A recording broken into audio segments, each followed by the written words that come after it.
लड़की का जस्टिस के लिए आज हमको ये रास्ता निकालना। बंगाल में हिंसक झड़प और तोड़फोड़ के बीच दूसरे चरण की 142 सीटों पर दनादन वोटिंग हो रही है। इस वक्त वोटिंग की रफ्तार ठीक पहले चरण के जैसी है और अगर यही तेजी बनी रही तो ये कहना गलत नहीं होगा कि दूसरा फेज भी बंगाल में 90% के आंकड़े को पार कर लेगा। जहां ये खबर लोकतंत्र के लिए खुशी से भर देने वाली है, तो वहीं इस लोकतंत्र को शर्मसार करने वाली एक खबर भी सामने आई। खबर है कि आरजीकर मेडिकल कॉलेज की दुष्कर्म पीड़िता की मां और बीजेपी की प्रत्याशी रत्ना देवनाथ का टीएमसी कार्यकर्ताओं ने घेराव कर विरोध किया। हालांकि इस दौरान सुरक्षा बलों ने स्थिति को संभाल लिया।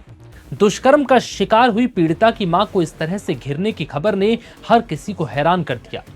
भला जिस पीड़िता की मां के साथ हर पार्टी को सहानुभूति जतानी चाहिए, वहां टीएमसी के कार्यकर्ताओं ने उनका विरोध किया।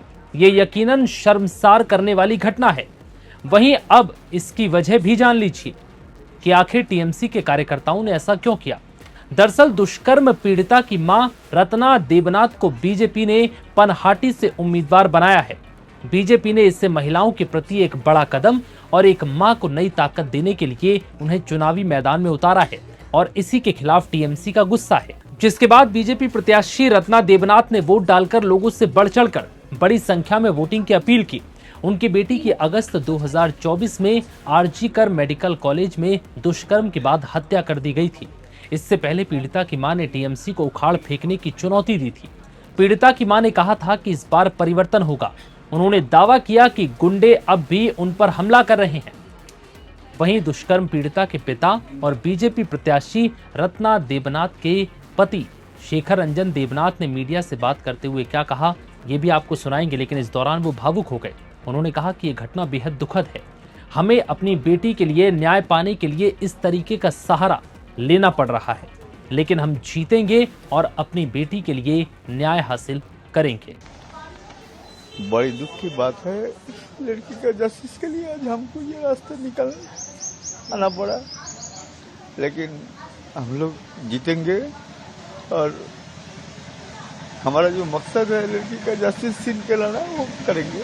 नहीं, आप लोग तो जीतेंगे। पूरी जनता आप लोगों के लगातार साथ दे रही है। एक माता पिता के लिए बहुत कठिन पल होता है। आज कुछ कह नहीं सकती और लेकिन लगातार अपील अभिया को आज आप लोग लगातार याद कर रहे हैं। क्या मतलब ये जो मोमेंट है ये शब्दों में बयां करना मुश्किल है, लेकिन जिस तरीके से टीएमसी की जगह ज्यादातर वायलेंस हो रहा है या फिर ये कहा जा रहा है कि वो लोग वायलेंस वो लोग करेंगे। आदमी पब्लिक हमको वोट देंगे, हम पब्लिक का साथ है। हम किसी को विरुद्ध में कोई बात अभी तक नहीं बोला है, हमको बोलने का जरूरत भी नहीं है। बता दें कि हावड़ा में वोटिंग के दौरान कुछ दिक्कतें सामने आई। मतदाताओं का कहना है कि मशीन में खराबी के कारण 3 बार वोट फेल हो गया। उनका कहना है कि कुछ लोग वोटिंग में बाधा डालने की कोशिश कर रहे हैं, जिसके बाद सुरक्षा कर्मियों ने यहां लाठीचार्ज कर कुछ लोगों को यहां से भगा दिया। वहीं दक्षिण 24 परगना जिले में बीजेपी उम्मीदवार विकास सरदार की गाड़ी के शीशे तोड़ दिए गए। उनका आरोप है कि टीएमसी के गुंडों ने उनकी कार पर हमला किया। इतना ही नहीं, सुरक्षा कर्मी की बंदूक छीनने की भी कोशिश की गई। नादिया के छपरा में बीजेपी एजेंट ने टीएमसी कार्यकर्ताओं पर लाठी रॉड से हमले का आरोप लगाया। वहीं हावड़ा के बाली में ईवीएम में गड़बड़ी की बात को लेकर हंगामा हो गया। इस दौरान सीआरपीएफ ने 2 लोगों को हिरासत में ले लिया। हुगली जिले के खानकुल में बूथ पर नकली पोलिंग एजेंट बैठाने को लेकर टीएमसी और आईएसएफ समर्थकों के बीच जमकर मारपीट भी हुई। वहीं ममता बनर्जी ने आरोप लगाया है कि बाहर से आए पुलिस पर्यवेक्षक बीजेपी के इशारे पर काम कर रहे हैं। उन्होंने कहा कि हमारे सारे पोस्टर हटा दिए गए। क्या चुनाव इसी तरह से होते हैं? वोट मतदाता डालेंगे, पुलिस या सुरक्षा बल नहीं। कुछ नए लोगों को हाल ही में लाया गया है और वो मनमानी कर रहे हैं। ममता बनर्जी का कहना है कि वो आतंकवाद फैला रहे हैं। बता दें कि इस चरण में कई दिग्गज नेता अपनी किस्मत आजमा रहे हैं। इनमें भवानीपुर सीट से मुख्यमंत्री ममता बनर्जी और उनके खिलाफ बीजेपी से शुवेंदु अधिकारी खड़े हैं।